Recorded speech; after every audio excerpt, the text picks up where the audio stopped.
You are watching Daybreak here on the Arise News channel. We're coming to you live from Nigeria's capital, Abuja.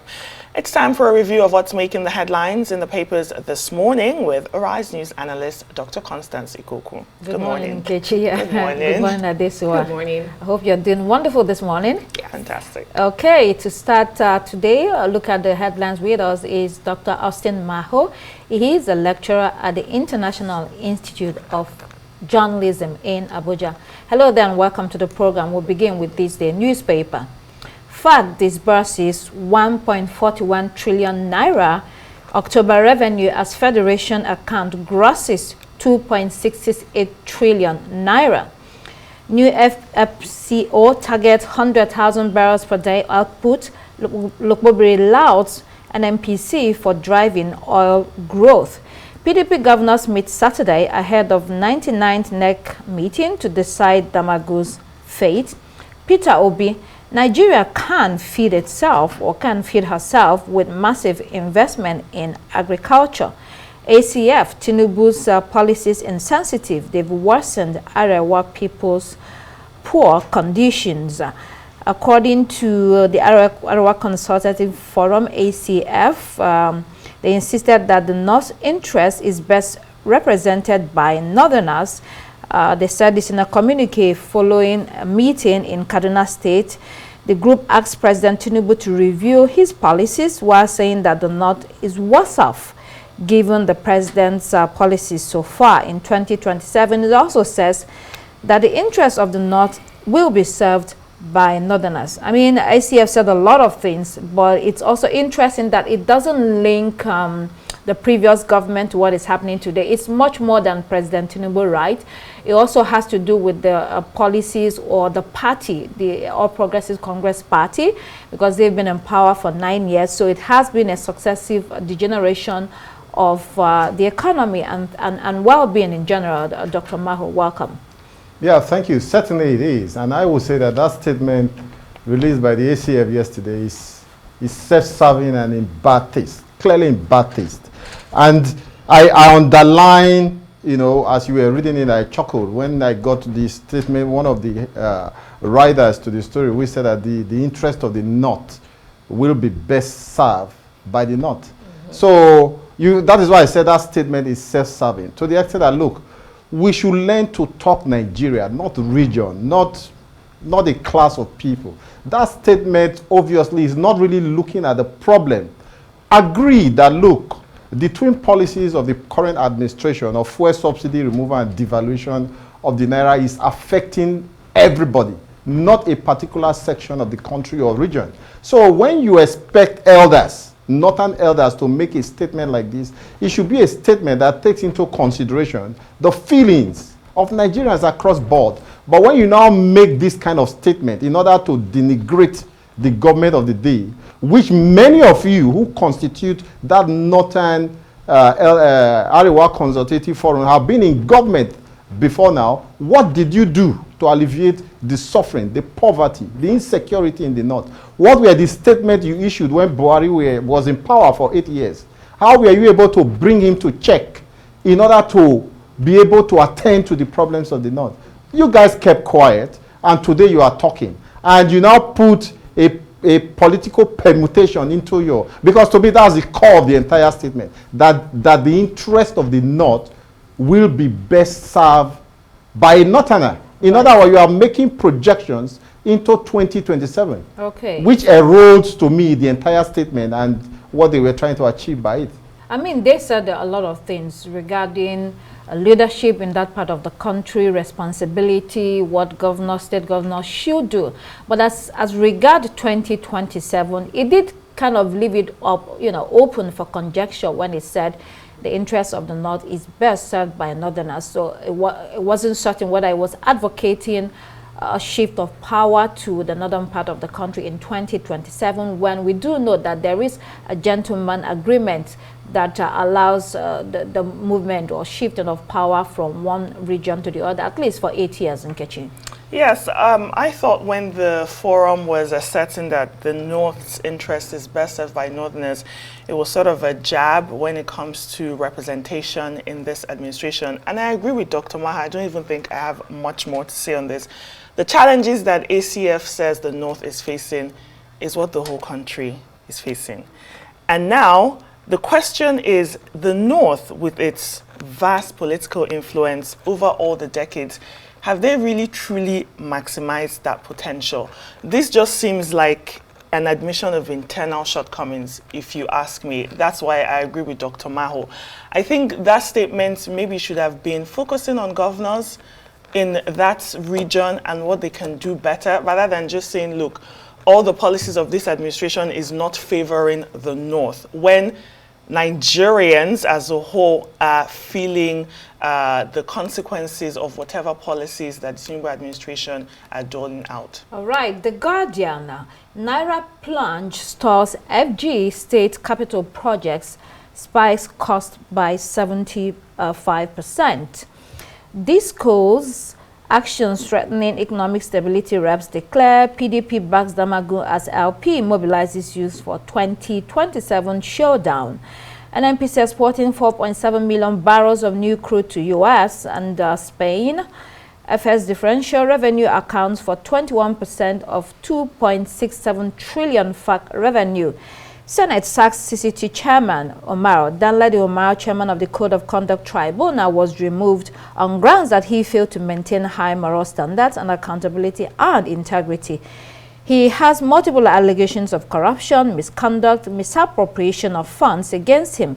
He was accused of being absent from office for a whole month and refused to cooperate with Senate investigations. I mean, how Omar has fallen. This was the same man that was used to remove former Chief Justice of Nigeria, Walter Onnoghen, very quickly without due process. Dr. Maho. Yeah, we will say he had it coming, didn't he? He had it coming, you know. President Bola Ahmed Tinubu has already nominated a replacement for the chairman of the CCB as late as July this year, several months ago. And what the Senate did yesterday was just to, go through administrative or legal procedure, constitutional procedure to relieve him of his duty. And somebody, it's unfortunate. We live in a country where you have so many morally challenged individuals, occupying high offices in the land. Somebody who is the chairman of an institution, as the Code of Conduct Bureau, being found or caught, having altercation at Banex Plaza in Abuja. That was the height of it. Street fighting. The very height of it. Street brawl. And that's one of the reasons, yes. it speaks to, that's why you can come in here. It speaks to public service and your conduct, when you're a public servant especially.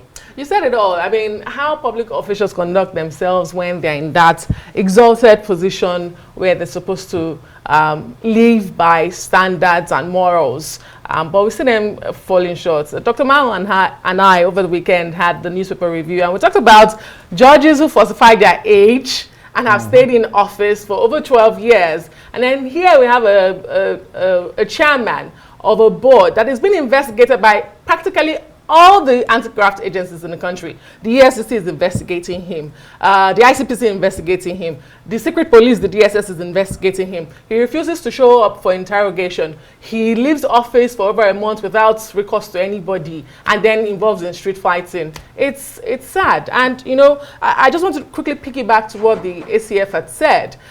In one of the things they said, they talked about the recruitment process in getting leadership into office. I thought that was self-reflection for them. And it also tied to what former President Olusegun Obasanjo said recently about INEC. But it's beyond INEC. It's about how we get people to, how do we vet those that go into office? Right. I think that's bottom line here. Okay, let's stay on The Guardian still. There's another story here that talks about bills on diaspora voting, mineral exploration funding, scale second reading. This bill is meant to modify the constitution in respect to diaspora ability to vote without having to return home. That's still a long way to go, though the bill has been referred to the Committee on Electoral Matters, but it's progress nevertheless. Dr. Maho, it's some progress we're making here. Yeah, good progress if you ask me, because Nigeria has a very large population of diasporans, who live spread across the world. And since they are Nigerians, it should be expected that, as is obtainable in other countries, in other advanced countries across the world, we should be moving closer to achieving diaspora voting. If the process can be expedited to ensure that maybe by 2027, a large population outside this country are able to participate, in the leadership recruitment process, which we at this who I just spoke about, it will be good. It will be healthy for our democracy. Because you are as a Nigerian, even if you live outside the country, the opportunity should be available to you to contribute to the leadership recruitment process in the country. And one way of achieving that is by implementing diaspora voting. Right, but while we are at that, we have to remember that there are potential hiccups. If within the country we cannot even conduct elections that are 100%, well, let's say fairly free, fairly transparent, I wonder how that's going to go with diaspora voting. You have to make sure that there aren't allegations of rigging, or that the process is really honest and transparent and get you right. Well, we need to start step by step. The discussions have to start first. This diaspora bill is just about recognizing the power that all Nigerians have, whether you live in the country or outside of the country. These are people who send back home billions and billions of dollars, and so if they are also impacting the economy, surely their voices should be heard. But you're right, when you look at Nigeria's electoral infrastructure, which is already struggling, you wonder how we will be able to get to that point where voting is not only transparent here in the country, but transparent even when we're including people from the diaspora. It's the discussion that needs to be had. Right, New Telegraph, insecurity north under siege. People may not be alive to reap reforms benefits according to ACF. Let's also say there's also the PDP Damaguru Rally State Chairman support ahead of November 28 NEC meeting. FG sacks Unizik Governing Council, new VC registrar. Then Group Life, Reps probe 30 billion naira unsettled insurance claims. Let's go to that insecurity in the north. The ACF talks about the region being under siege, again from their meeting in Kaduna State. The ACF chairman, Maman Osuman, says leaders must demonstrate concern. He talked about the governors, legislators, and the traditional leaders in that part of the country. I mean, you cannot fault him. Responsibility would have to start at home. Dr. Maho. Yeah, the insecurity in the north, we've been talking about it for upward of about 2 decades. The question is, after talking about it, what do we do about it? Who is the Minister of Defense? Who is the National Security Advisor? Who is the Minister of State for Defense?